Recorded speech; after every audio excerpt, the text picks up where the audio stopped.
नमस्कार साथियों, मैं अमरीश पांडे आप सबका अपने यूट्यूब चैनल पर स्वागत करता हूं। और मैंने भी कल कट ऑफ का एक वीडियो बनाया था जो कि आपने देखा होगा। 6 to 8 मैथ एंड साइंस की मैंने बात की थी और वहां पे मैंने आपको कुछ पॉइंट्स ऐसे बताए थे जहां पे मैंने ये कहा था कि यहाँ पे कट ऑफ आपके की ज़्यादा तो जाए लेकिन इतनी भी ज़्यादा नहीं चली जाएगी कि जो लोग 100 बता रहे हैं, 95 बता रहे हैं, 95 प्लस बता रहे हैं, 91 90 प्लस बता रहे हैं। तो मैंने कुछ और सारे पॉइंट जो मुझे लगे कि हाँ यहाँ पे हमें कुछ बात करनी चाहिए, और कुछ ऐसे पॉइंट हैं भी रियलिटी में कि जिस पे आपका जो कट ऑफ है वो कहीं ना कहीं उतना ज़्यादा भी नहीं चला जाएगा जितना कि यहाँ पे कहा जा रहा है। आपने देखा कि अगर कोई भी हमने कोई भी अगर पेपर दिया है और पेपर देने के बाद या कोई भी पेपर हुआ है, उस पेपर होने के जस्ट अगर 1 घंटे बाद कट ऑफ को डिसाइड करने का वीडियो बना दिया जाए, ये कहीं से भी उचित नहीं होता। आपने अगर कोई वीडियो बनाया है तो कम से कम आपको एनालिसिस करना होता है कि हाँ हमने यहाँ पे कितना एनालिसिस किया है और कितने बच्चों का डेटा हमारे पास है, और उस डेटा के हिसाब से आपने वीडियो को बनाया है। लेकिन केवल वीडियो बनाने की होड़ अगर आप में है और टीआरपी के लिए अगर आप वीडियो बना रहे हैं कि हाँ हमें बस कोई कंटेंट मिले, कोई सब्जेक्ट ऐसा मिले कि हम वहाँ पे एक वीडियो बना दें और वो वीडियो हमारा वायरल हो जाए, तो वो एक वीडियो, वो केवल एक वीडियो बनाना ही आपका इंटेंशन था ना, कि आपका वीडियो वहाँ पे आपका इंटेंशन कट ऑफ को डिसाइड करना था। कट ऑफ आप तब डिसाइड करते हैं जब आप पहले बात वो पेपर हुआ है, आपने उस पेपर को खुद देखा, आपने उन क्वेश्चन को सॉल्व किया, आपने उसकी गंभीरता को समझा, आपने उनके सारे पॉइंटरों को समझा, और उसके बाद आपने उन बच्चों से मिला जिन बच्चों ने पेपर को दिया है, और आपने डेटा को कलेक्ट किया, और डेटा को कलेक्ट करने के बाद आप वहाँ पे अपने विचार को रखते हैं। तो वो एक अनुमानित एक आप डेटा बता पाते हो, एक आप कट ऑफ डिसाइड कर सकते हो। वो भी जो आप बताओगे वो भी 100% एक्यूरेट हो, वो भी ज़रूरी नहीं है।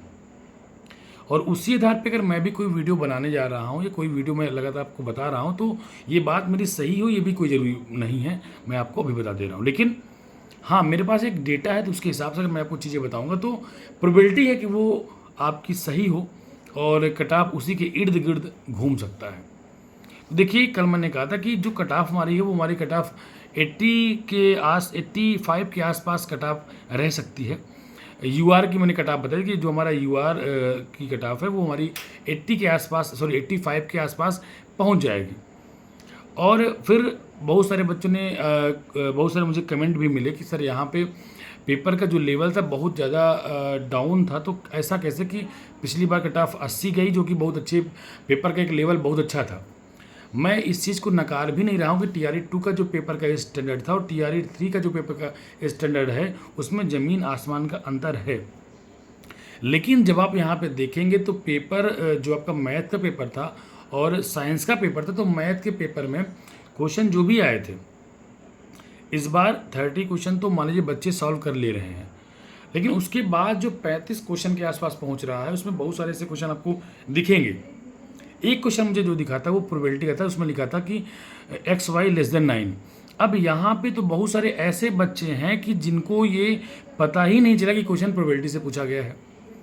अब आपको भले ही मेरी बात थोड़ी सी अजीब लग सकती है, लेकिन आप वहाँ पे देखेंगे कि मेरे बहुत सारे ऐसे बच्चे हैं जिनसे मेरी बात हुई है, उन्होंने कहा सर कि ये मुझे पता ही नहीं लगा कि ये प्रोबेबिलिटी से क्वेश्चन पूछा गया है। अब आप उनकी इस बात से उनके नॉलेज को कहें कि अरे उनको कुछ आ नहीं रहा था, तो ऐसा कुछ नहीं। कभी कभी ऐसा होता है कि लैंग्वेज पूरी नहीं क्लियर की गई थी कि उससे बच्चे समझ पाए होते कि ये प्रोबेबिलिटी का क्वेश्चन पूछा गया है।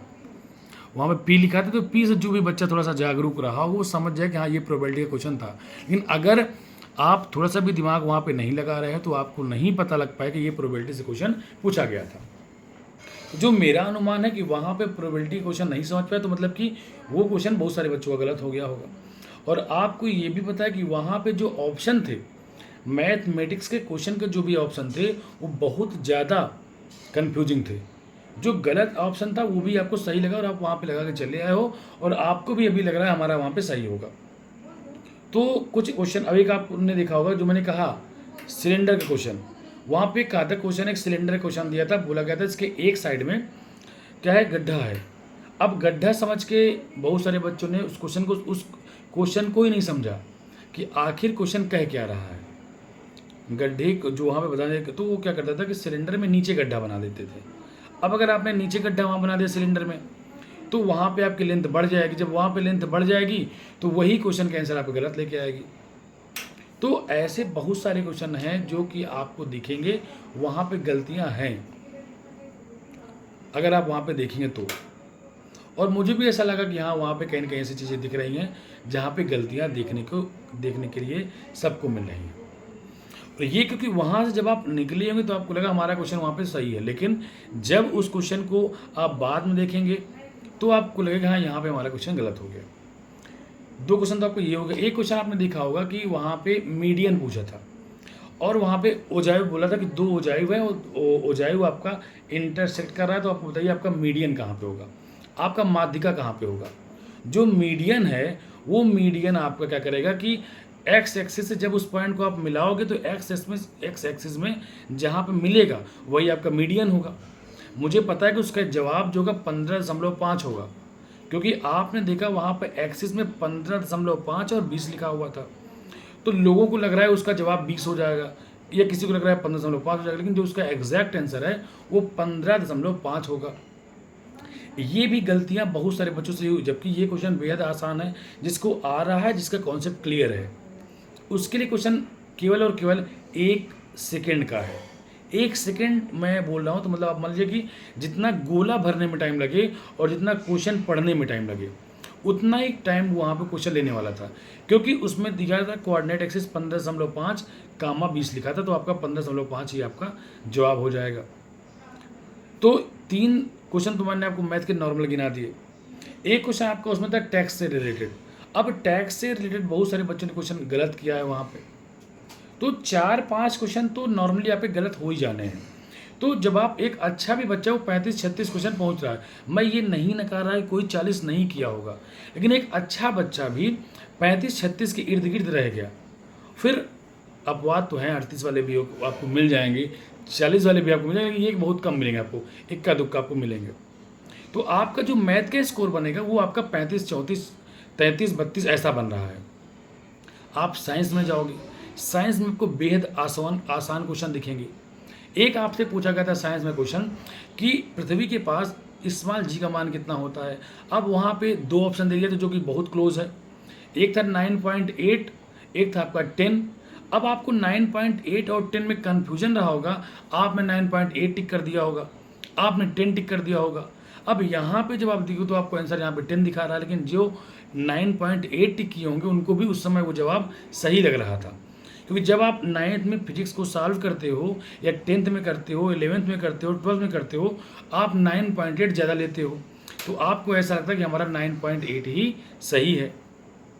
उसके बाद मैंने कल कहा था कि एक क्वेश्चन आपका था, वहाँ पे क्या था कि आपने देखा कि जो लाइट है, इलेक्ट्रिसिटी है, वो किस हिसाब से खंभे में चलती है। अब समांतर श्रेणी, अब फिर वहाँ लिखा गया था समांतर, फिर श्रेणी क्रम, समांतर क्रम, समांतर और श्रेणी क्रम। तो यहाँ भी बहुत सारे क्लोज ऑप्शन आपको दिए गए, यहाँ भी गलतियाँ हुई होंगी। फिर आप बहुत सारे बायोलॉजी क्वेश्चन में आप जाएंगे, वहाँ भी आपको ऐसे बहुत सारे क्वेश्चन मिले जहाँ पे बहुत ज़्यादा क्लोज ऑप्शन थे, वहाँ भी आपसे गलतियाँ हुई।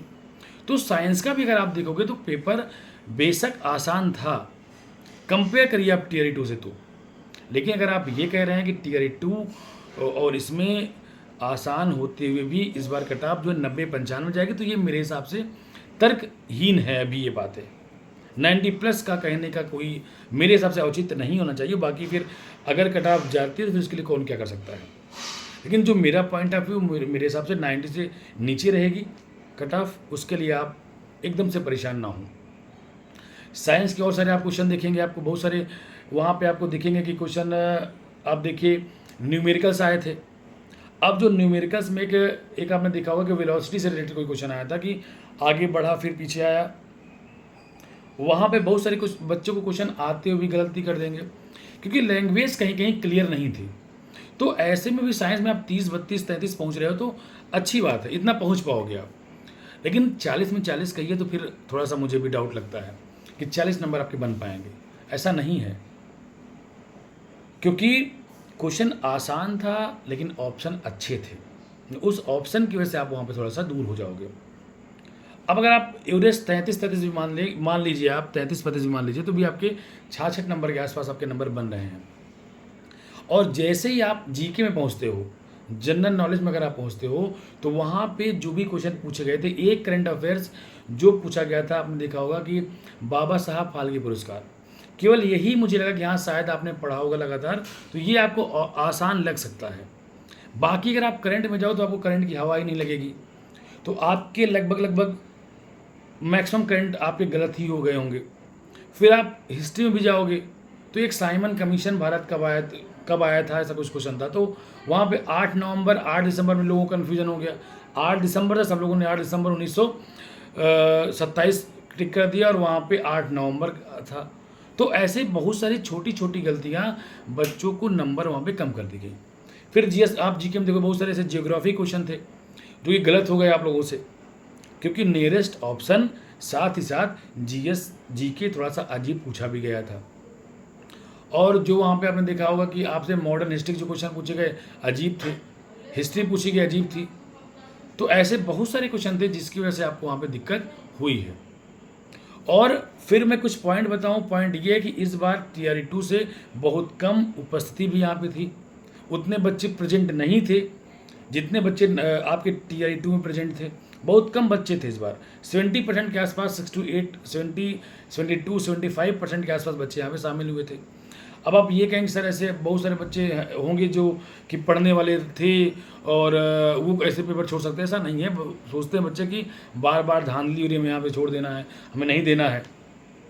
तो इस बार उपस्थिति भी कम थी। दूसरा, इस बार थोड़ा सा कड़ाई थी, आपने देखा होगा सेंटर में कि अगर बच्चे 5 मिनट भी लेट थे तो उनको एंट्री नहीं दी जा रही थी।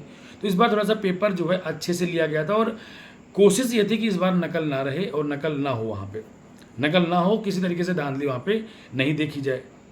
ये भी एक आपके पास चांस बन सकता है। और एक बहुत बड़ा जो फैक्टर काम कर सकता है वो है कि 1 रिजल्ट 1 कैंडिडेट।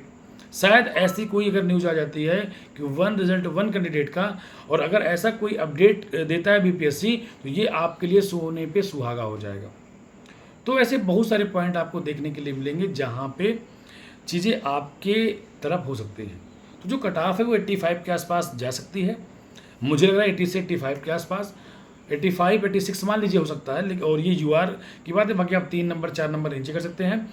और अगर आप फीमेल हैं तो आप 75 करिए, क्योंकि आपका कम से कम 10 नंबर का तो मार्जिन लेके ही चलेगा। ऐसे बहुत सारी पॉइंट है जहाँ पर मैंने आपको बताया, और बाकी आप सोच सकते हैं आगे क्या क्या चीज़ें यहाँ पे हो सकती हैं। फ़िलहाल के लिए अभी इतना ही है, और आपको अगर और भी कुछ इसमें मुझे पूछना है तो आप मुझे ज़रूर कमेंट करें, मैं और भी सारी वीडियो इसी से रिलेटेड बना सकता हूँ। फिलहाल के नमस्कार, मैं फिर मिलता हूँ आपसे अपने नेक्स्ट वीडियो में।